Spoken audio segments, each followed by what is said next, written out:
তিনি একজন মহাত্যাগী মহাপুরুষ। জীবের দুঃখ দূর করতে তার আবির্ভাব, জগতের সেবা করতেই তার জন্ম। বিলাসী জীবন উপভোগ করেননি তিনি। মানুষটির মধ্যে বিশেষ বিশেষত্ব ছিল, হয়ে উঠেছিলেন সবার শ্রীরামকৃষ্ণ। গেও লোকটি হয়ে উঠলেন শ্রীরামকৃষ্ণ পরমহংস। সহজ সরল সাধাসিধে একজন মানুষ জীবের দুঃখে কাতর হয়েছেন। অত্যন্ত জোর দিয়ে বলেছেন, হ্যাঁ, আমি ঈশ্বরকে দেখেছি, ঠিক যেমন তোমাকে দেখছি। মহাত্যাগী এবং মহাপবিত্র মন ছিল শ্রীরামকৃষ্ণের। ঈশ্বর এবং মানবের জন্য 16 আনা ত্যাগ করেছেন। শ্রীরামকৃষ্ণের অলৌকিক শক্তির কথা কাহিনী আমরা পড়েছি।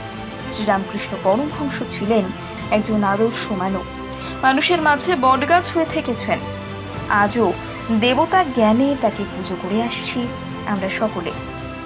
শ্রীরামকৃষ্ণ, সারদা এবং স্বামীজি তারা পূজিত হন। বাসগৃহে, মন্দিরে পুজো নিবেদন করা হয়। শ্রীরামকৃষ্ণ তিনি প্রেমময় সাধক। ঠাকুরের বাণী আজ সর্বত্র প্রচারিত। অর্থ, মান, যশ না চেয়েও মুক্ত মনে সেবা করে গিয়েছেন। তিনি ত্যাগীশ্বর এক মহামানব। জানাই প্রণাম এবং শ্রদ্ধাঞ্জলি।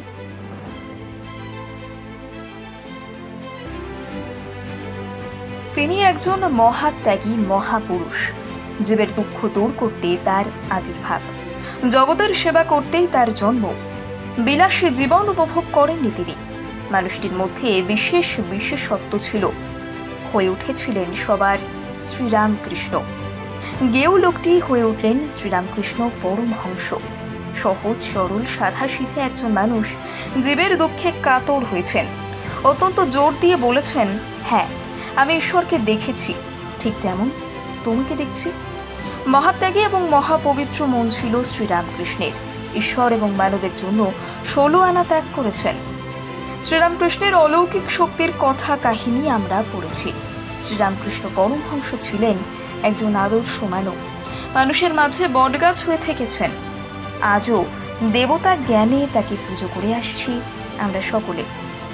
শ্রীরামকৃষ্ণ, সারদা এবং স্বামীজি তারা পূজিত হন।